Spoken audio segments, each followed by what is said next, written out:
ಇತ್ತು ಇವತ್ತು RCB ತವರಲ್ಲಿ RCBದು ಕೊನೆ ಮ್ಯಾಚ್ ಇವತ್ತು. ಯಾವ ತರ ಒಂದು ಎಕ್ಸೈಟ್ಮೆಂಟ್ ಇತ್ತು ನಿಮ್ಗೆ RCB ಮ್ಯಾಚ್ ನೋಡೋದಕ್ಕೆ ಬಂದಾಗ?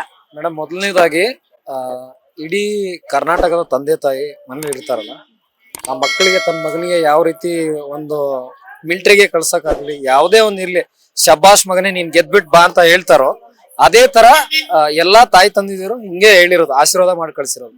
ಲಾಸ್ಟ್ ಟೈಮ್ ಸೋತಾಗ್ಲೇನೆ ಸ್ವಲ್ಪ ಜನ 50% ಜನ ಫೀಲಿಂಗ್ ಮಾಡ್ಕೊಂಡಿದ್ರು. ಇವತ್ತು ಹೊಡಿತೀವಿ ಇವ್ರನ್ನ ಅಂತಾನೆ ಬಂದಿದ್ದು ಮೇಡಮ್, ಹೊಡೆದಿರೋದವ್ರು.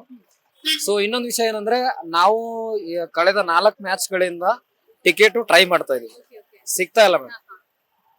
ಇವಾಗ ಕೆಲಸ ಮಾಡೋಂಥವ್ರಿಗೆ ಒಂದು RCB ಮೇಲೆ ಅಪವಾದ ದೊಡ್ಡ ಗೌರವ ಇದೆ ಮೇಡಮ್. ಈ ಟಿಕೆಟ್ ನ ಚೇಂಜ್ ಮಾಡಿಸ್ಬೇಕು ಮೇಡಮ್ ಫಸ್ಟ್. ಈ ರೀತಿ ಆನ್ಲೈನ್ ಅಲ್ಲಿ ಇಟ್ಟಾಗ ಬೇರೆಯವರು ಬೇರೆ ತರ ಎಲ್ಲ ಮಾಡ್ತಾ ಇದ್ದಾರೆ. ಸೊ ಹಿಂಗಾಗಿ ನೀವು ಗ್ರೌಂಡ್ ಹತ್ರನೇ ಬಿಫೋರ್ ಇಡಿ ಒಂದ್ 4-5 ದಿವಸ ಇಂದಾನೆ ಒಂದ್ 3 ಅವರ್ 4 ಅವರ್ ಇದ್ದಾಗ ಕ್ಯೂ ಅಲ್ಲಿ ಬಂದು ತಗೊಳ್ಳಿ, ಎಲ್ರಿಗೂ ಸಿಗುತ್ತೆ. ಅದನ್ನ ಒಂದೇ ಅದು ರೇಟು ಜಾಸ್ತಿ ಆ ರೀತಿ ಮಾಡ್ತಾರೆ. ನಮ್ಮ ವಿರಾಟ್ ಕೊಹ್ಲಿ ಬಗ್ಗೆ ಹೇಳ್ಬೇಕು ಅಂದ್ರೆ, ಅವರು ಒಂದು ಕನ್ನಡದ ಮಣ್ಣಿನ ಮಗ.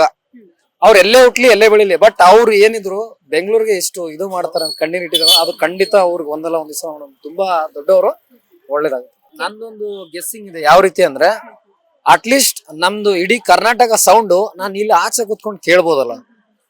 ಸೌಂಡ್ ಕೇಳಿದ್ರೆ ಗೊತ್ತಾಗುತ್ತೆ ಇವತ್ ನಾವು ಗೆಲ್ತೀವಿ. ಆ ಸೌಂಡ್ ಕೇಳಕ್ಕೋಸ್ಕರನೇ ನಾನು ರಾಜಾಜಿನಗರದಿಂದ ಇಲ್ಲಿಗೆ ಬಂದೆ. Thank you so much sir. Match ನೋಡಿದ್ರಾ?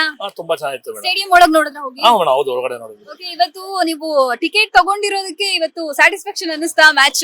ಟಿಕೆಟ್ ತಗೊಂಡಾಗಿಂದ ನಮ್ ದೊಡ್ಡ ಟಿಕೆಟ್ ಕೊಟ್ಟಿರೋದು. ನಾವು ತುಂಬಾ ಅದ್ಭುತವಾದ ಮ್ಯಾಚ್ ಇರುತ್ತೆ ಸರ್. ಹೆಂಗ್ ಆಡಿದ್ರು ಸರ್ RCB? ಯಾಕಂದ್ರೆ GT ಕೂಡ ಅಷ್ಟೇ ಚೆನ್ನಾಗಿ ಆಡ್ತಾರೆ, ಒಳ್ಳೊಳ್ಳೆ ಪ್ಲೇಯರ್ಸ್ ಇದಾರೆ. RCB ಹೇಗ್ ಆಡಿದ್ರು? ಕೊಹ್ಲಿ, ಪಡಿಕಲ್ಲು, ಪಟ್ಟಿದಾರು 3 ಜನ ತುಂಬಾ ಚೆನ್ನಾಗಿ ಆಡಿದ್ರು. ಅವರಿಂದ ಮ್ಯಾಚ್ ಹೋಗಿದ್ದು. Thank you so much sir. Latest ಹಾಗೂ ಇಂಟ್ರೆಸ್ಟಿಂಗ್ ಸುದ್ದಿಗಳಿಗಾಗಿ ಬಾಸ್ ಟಿವಿ ಕನ್ನಡ ಚಾನೆಲ್ನ ಸಬ್ಸ್ಕ್ರೈಬ್ ಮಾಡಿ, ಹಾಗೆಯೇ ಬೆಲ್ ಐಕಾನ್ ಪ್ರೆಸ್ ಮಾಡಿ. ಇದರ ಜೊತೆಗೆ ಫೇಸ್ಬುಕ್, ಇನ್ಸ್ಟಾಗ್ರಾಮ್, ಎಕ್ಸ್ ನಲ್ಲೂ ಮಿಸ್ ಮಾಡದೆ ಫಾಲೋ ಮಾಡಿ.